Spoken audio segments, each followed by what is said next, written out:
On this day, 1 year ago, I decided to share my story.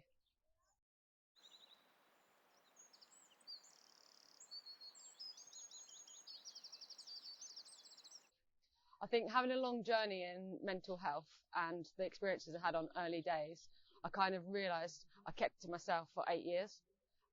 When you keep it to yourself and it builds up for so long, I shared for the first time with a friend and it changed my life. After that, I shared with another friend, I shared with my family, and I realised once sharing I can get a lot of help. The first instance that I shared was quite scary, but as I've kind of shared and then worked on myself and done a lot of work to get to where I am today, it's just been much better for me, and I feel like I've made such big progress even in my own story. And you start to realise when you share with people that there's a lot more people going through it. I was between teams, going from the WSL1 to a team in WSL2 at the time, and I was making a big move in my career. I spoke to somebody that I'd met. I was an ambassador for their charity. I knew they had a big understanding for kind of professional sports and what it takes and kind of the mental side of an athlete. So I just spoke to them. They were a fairly new friend, about my decision, and I sent them an email once and just said, look, I'm looking to make a career change. I wanted to let you know because I know I'm an ambassador for your charity, and I want to know if you're okay because I might be moving up north. They said, yeah, no problem. I had no idea you were changing teams. I'd only known them for like 5 or 6 months and we'd got on quite well. I said, yeah, I'm changing teams because the past season I had a lot of ups and downs and I spent quite a lot of time nervous and kind of my mood was like in and out. At that time, what was really happening is I was having 5 or 6 panic attacks a day. I was having days where I can't leave bed. I was being physically sick. I was really at my worst with mental health, with anxiety and depression, but I still hadn't accepted it and wasn't ready to say out loud, I suffer with anxiety and depression. So when I said it to my friend, it was quite casual and it was via an email, and they kind of took to it and said, oh, I'm really sorry to hear that. If you ever want to talk about it, I'm here. And it was like probably the 15th time in my life that someone had reached out to me, and I kind of again brushed it off, thought, do you know what? I'm not going to talk about it. Deal with it yourself as you have been. Because at this point, I'd had my first panic attack when I was 14. And then you fast forward, at this point of this email, I was 22. So it's quite a long time. And, 8 years I'd kept it to myself. He had then sent me an email when I was he sent me an email and said, look, I've just sent you an email. There's 4 links. You don't have to read them, but it might be helpful. And I just feel like, have a look. And he said, if it's not for you, completely understand, don't even have to read the rest. So I was like, okay, that's interesting. I was on the train up to my new team. It was Everton at the time. And I thought, do you know what? I'm going to get my laptop out on the train. I'm going to read this thing that my friend sent me. So I started reading the first one, and it was a mental health blog, and it was somebody writing it. They were anonymous, and it was talking about their own experiences. And it was like, I've been through this happened, kind of, this is what I've been dealing with, I haven't told anyone. And it was kind of talking about their story, and I was reading it, it was really powerful, and I was like, wow. I was reading someone else's experiences, but kind of seeing similarities and thinking, somebody else is going through something like me. Now this is 8 years into it. 8 years into anxiety, depression, like I said, how it was severe. And I, for the first time, felt like I wasn't alone. That was because someone had shared with me. So I read into the first blog, second blog, third blog, and the 4th link, as it came to it, this person had really bad experiences with it. And then the 4th one was talking about how they're going to deal with it and what they've gone through and all this sort of thing. And I kind of saw like it's a story of a bad experience. They shared it. I felt similarities, and then their way out of it. I, for those 8 years, didn't see a way out of it. Like when I did share my article, it was obviously, the title is, I felt like there was no return, past the point of return. And the impact that sharing had on me is the reason that I thought, after I got to a certain place, I need to share my story, because hopefully there's one person out there that will read this and it'll make a difference, and they'll feel like it's okay to share. I'm not saying share on the level that I've shared, go with articles, podcasts, radio interviews and things like that. I'm talking about sharing to get help, whether you tell your best friend, your family, a doctor, whether you get counselling, things like that. So I just felt the power of Tim sharing with me, it changed my life, and I do feel like it saved my life. And if I can share and other people can see it and know they're not alone, it might do some good in the world. I feel like I didn't share before because at first I didn't know what was going on. I never had an education in it. It wasn't open conversations at school. Back then I felt like there wasn't as many people in the social media or like role models or celebrities and that speaking out about it. So in my head I was having all these experiences, but I didn't know what was going on. I didn't think, you know, cool, 5 or 6 panic attacks, maybe I've got anxiety, or I feel like I can't get out of bed, maybe I'm depressed. I just thought like I'm not well at the moment. And even that was hard for me to accept. So I just kept on trying to go through. And then when it got to a certain point, like I said, I would really struggle to get ready for training. I'd be sick before training, stuff like that. I was like, maybe there is something wrong, which is, you know, you'd think now, I'd think straight away, if that's happening, you'd realise. But it had gone 6 or 8 years without telling anyone. So I was like, I'll just, you know, wait one more day. And I had this mentality of one day, like one day I'll wake up and this will all go. Whether it just goes like magically and I'm not experiencing it anymore, or if it goes because of I've achieved what I want to achieve. So I've played 90 minutes for a whole season in WSL 1, or I've scored this many goals this season. I just thought I'd wake up and my mental health would be fixed like that, which later I've learned that's not the case. So what had happened is I was waiting for this one day so that I could tell people. So I thought at the time it'd be a much easier conversation saying, oh, I used to have 6 panic attacks a day. Or, you know, I think I went through this, I think I went through that. And talking about it once you're in a better place, for me, made more sense. However, the harsh lesson that I've learned is the more you don't talk about it and the more you don't get help, the worse it became for me. So it was, I didn't want to let those people down around me. I didn't want to stress people out. I was very much in denial about it. I didn't understand it. So I just kind of tried to battle through. And I remember at first being like, I'll tell them today. And be like, actually, no, tomorrow. Okay, in a week's time, 2 weeks' time. Before I knew it, it was like another month had gone. And before I knew it, it was another year, up until the point of 6 or 8 years. And we're talking now, I'm 28. We're talking 14 years after my first panic attack. That's how long this was going on for.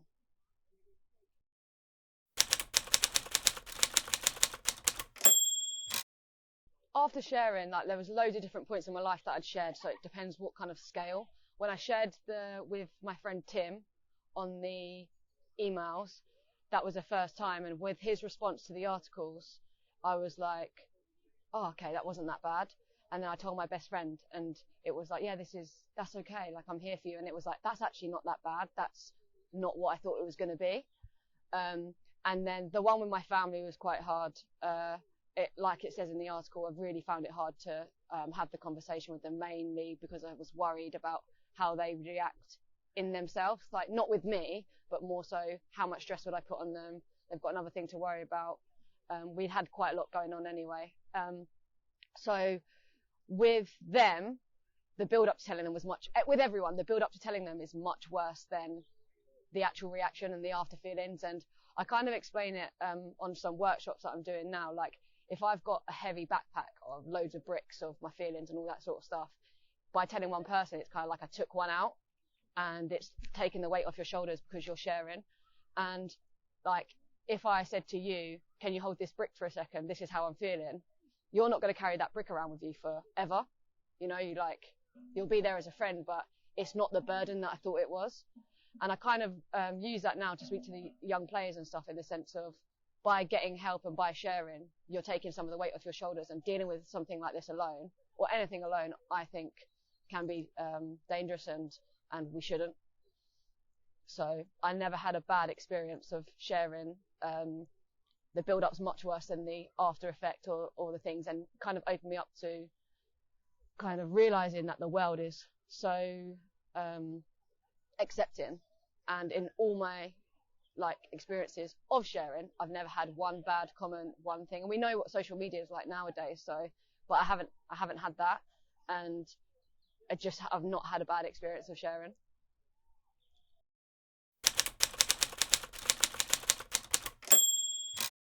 After sharing with my family and close circle, I went and got some counselling as well, and went to the doctors and started really making a difference. The counselling I received was through Sporting Chance, and the founder is Tony Adams.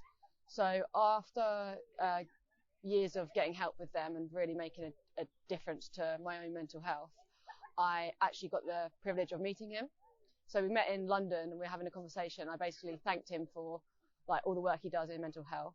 And he asked me after a while, are you still getting counselling? How's it going? And it was a very honest conversation. And that was kind of the first conversation I'd had that was so raw, because of the work that he does and his own personal experiences in mental health. It was like, wow, this is powerful. He asked me after a while if I would want to go on his podcast. It's a Sporting Chance podcast and talk about my experience. At this point, I hadn't had a conversation with anyone about it. I hadn't delved into the 6 panic attacks, the days I had, what I think was making an effect on me. I had not talked about it that deep. I spoke to people and said I'd struggle with this, but I'd never gone into detail. He said, would you like to come on the podcast? And straight away I was like, wow, I have had, small detail conversations, but nothing like this. So later down the line, it was like December 2019, and I got the chance to speak on his podcast. And I remember going there, I was quite nervous. I was thinking, what's this going to be like?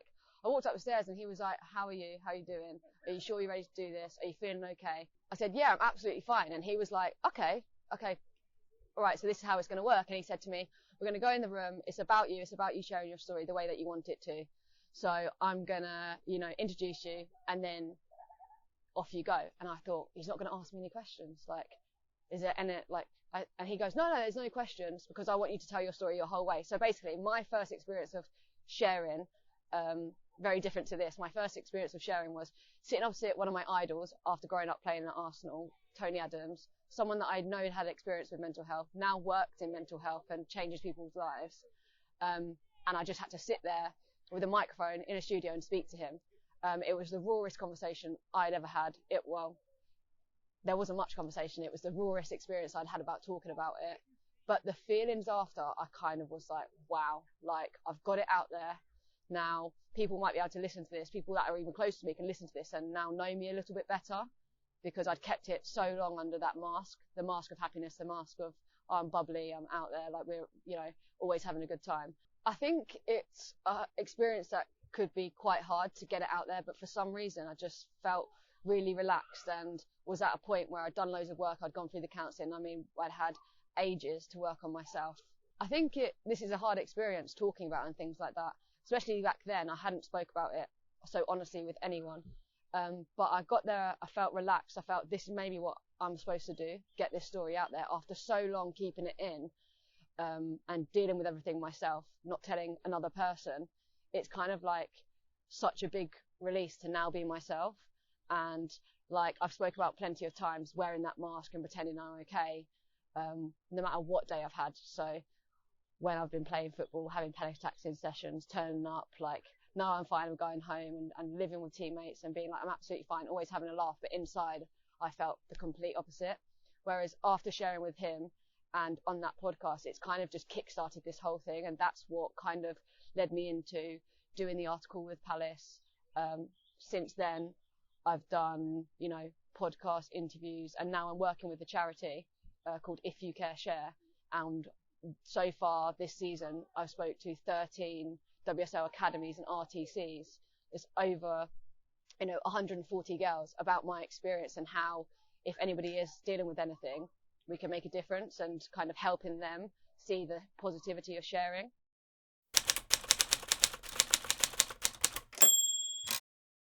As I've said before, I've not had any unwanted responses or negativity about me sharing my story or experiences. I've also learnt that kind of the difference is if I hadn't told you, so let's say yesterday I hadn't told you, and then today I've told you, nothing about me has changed. I'm still the same person. The only thing that probably has changed is your perception of me. And I think sometimes that's what held me back from sharing. But having done the work and getting positive experiences from sharing with people previously, I've kind of learnt to understand that and think I'm still the same person whether you know or not. The only thing that changes is your perception. And I think a lot of people are held back with sharing because they don't want to change people's perception of them. But the power that sharing's done for me, so getting better, hopefully helping other people and things like that, stands way higher than kind of worrying about what people think.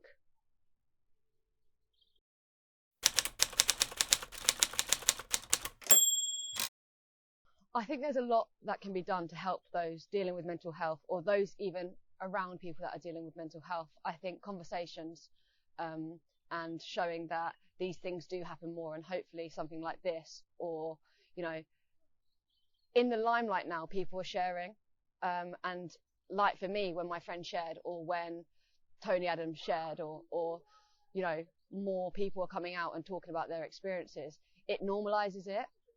I think things we can do are, I think everyone should be educated on it. I think it should be part of kind of schools' curriculums, because if I had that education when I was younger and a little bit more understanding about what mental health is and how it can affect us, maybe I would have reached out sooner.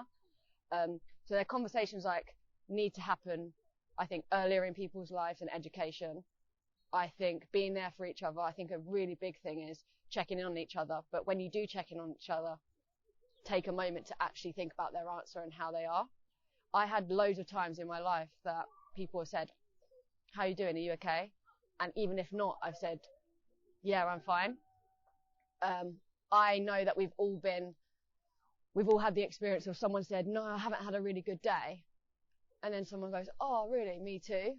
And that might be the end of the conversation, but it's picking up on when people do share with you, or you ask someone, it's taking a little bit more notice and saying, "Oh, you've had a bad day. Is there anything you want to talk about?" And I'm a very big believer in that now.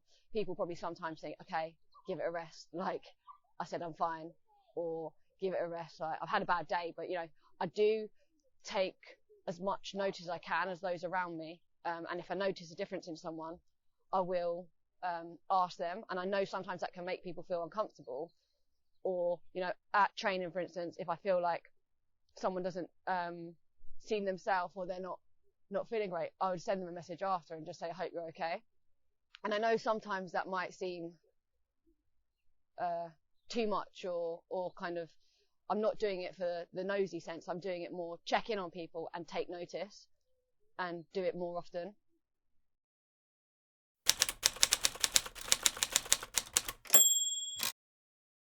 Another reason I think I didn't share is because of the stigma of mental health. Now, I would previously say I'm not a believer, and kind of, I don't take notice of the stigma, and I think the stigma is wrong. However, there is a little bit of me that thinks, if I thought the stigma was so wrong and didn't believe in it, how comes I didn't share sooner? Therefore, I'm kind of participating in the stigma and keeping it to myself, because of it's, you know, not great to have, not great to own up to, I'm dealing with mental health problems or things like that. And I then have allowed myself to become a victim of the stigma, although I was someone that said, I don't believe in the stigma. I know that's like a roundabout way of saying it, but that's what we can do to help people as well, is break down the stigma. And the way that we can do that is, mental health awareness weeks are great, but it's what can we do beyond those weeks? And it's not just a week or a day, like anything, a week or a day. Yes, it's good to raise awareness and have that noise around it for that amount of time, but what are we doing beyond that?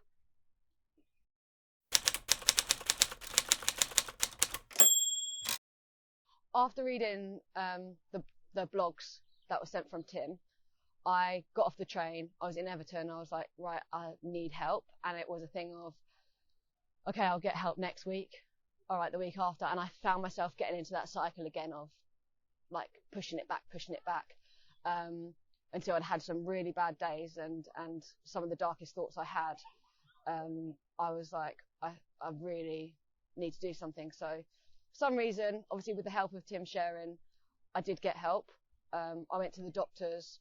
I called the PFA at the time, and I did some counselling, spoke to more people about it, and really concentrated on getting better. When I first got help, it was a little bit uncomfortable to me. Like, I hadn't shared, as we've said, and I know sharing can be uncomfortable. So I'm not here saying to people, look what I'm doing, I'm sharing, you should do it, it's easy, because it wasn't easy. And I also, things like, you know, it took me years to share, but when I shared with my family, I had to do it over an email. I was really struggling to have that conversation. I built it up over weeks, months, and I said, right, they're here, they're visiting, I'm going to have that conversation now, you know. And I remember I was in my room upstairs, and I was like pacing up and down the room going, right, do it. Just go downstairs and do it. So I'd walk down the stairs. My nan was visiting, mum, dad, brother, and I thought, I'm going to walk in this room and just say, guys, I need to talk to you. And I turn the corner and see them and be like, I can't do it. I can't do it. I did that so many times in my life with people, that when I was struggling, one of the techniques that I did use is journaling, and I started writing it down and writing down my feelings, writing down kind of a gratitude list and things that I was doing. I was writing them down, and I felt like once the pen hit the paper, it was just flowing. So what I started to say to myself is, if I can't speak to them, why don't I write it all down first? Like, go through it, process it, and then figure out how to tell them. When I started writing it all down, it kind of just flowed, and I was like, wait a minute, this is much easier.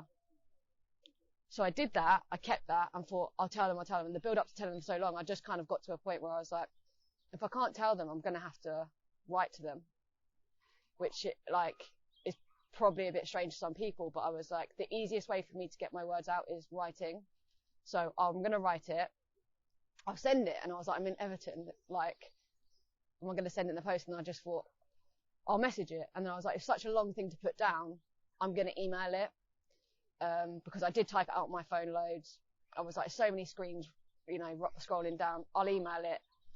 So, I started typing out this email. I typed it out loads, edited it, closed the laptop, went back to it. And finally, after a time, I'd composed an email that I felt I was ready to share. It took me ages. I tried conversations. I tried texts. I tried to phone them, and I always stalled. I remember sitting on my laptop and hitting the send button. And I was like, let's see how this unfolds. And I remember, actually that was the first time I was a bit scared about sharing with someone, because it was my family and I was worried about the effect I'd have on them. After a little bit, I got some nice messages. I got phone calls, and the messages were just like, just seen your email, love you loads, let me know when you can talk. And it was like, okay. And it sounds crazy because of my family, so should I have been able to speak to them? And I could speak to them, but I chose not to. Nothing to do with my family. They're so supportive. We're all best friends, and it's just that sort of family. But sending that email was the icebreaker. So one of the most important things I'd say to people is, when you're sharing, do it in the way that you can. There's not a right or wrong way to share if it's you getting help or just sharing to share. Because although an email is unconventional and not very personal, I suppose, it was the easiest way for me to do it. And that email, pressing send, broke the ice. And then I've had honest conversations about it, got the help, and it was just the best way for me to get it out there. So for anyone that does want to share, kind of think about, if you're struggling to get it out one way, what other ways would you feel comfortable doing it? And sharing at the end of the day. And it's so important to get help and not go through things alone, that you've just got to find the right way for you.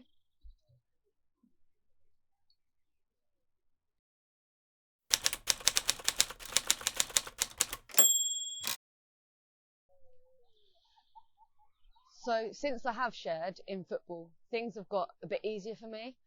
I've been part of teams and clubs for a while and kept it to myself and dealt with it myself. And since sharing at Palace, obviously Palace were the ones that helped me get the article out there. When I first signed for Palace, I felt myself, I went to the training ground, I spoke to the manager, and he said, I know you've had a break from football. I didn't really know why. And I said, I've got a full-time job in London. I did get a full-time job in London and step away and leave Charlton. But the main reason was mental health, because it's Championship and you could do both anyway. But I just didn't tell people I'm stepping away for mental health at the time. I'd gone in to speak to the manager, and he said, I didn't know why you had a break. I was a bit confused, because, we've played you a few times and I thought you were going on with it. And I said, I got a job in London. And he went, okay. And then I paused for a second. I thought, I'm doing it again. And I went, and I had to step away because of my mental health. I had some bad times and I needed to deal with that. In my head, there was a long pause, but I know there wasn't. And he just said, okay, yeah, that's understandable.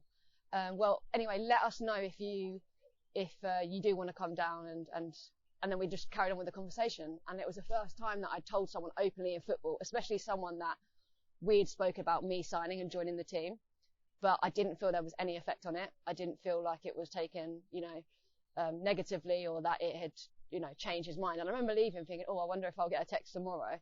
And I did, and then I continued and I signed. And even though I started enjoying football again, like I said, I had the 8 months break to work on myself. I then at some point thought to myself, I'm going to talk to the team about it. So in the changing room before training, I asked the manager and the staff if I could talk to the team. This is quite a while after me sharing my article, but it was kind of, I thought, everyone knows about it. I've never spoken it to them. Obviously, it's a harder conversation to have when you're standing up in a room of players and staff, like 30 people, and talking about it.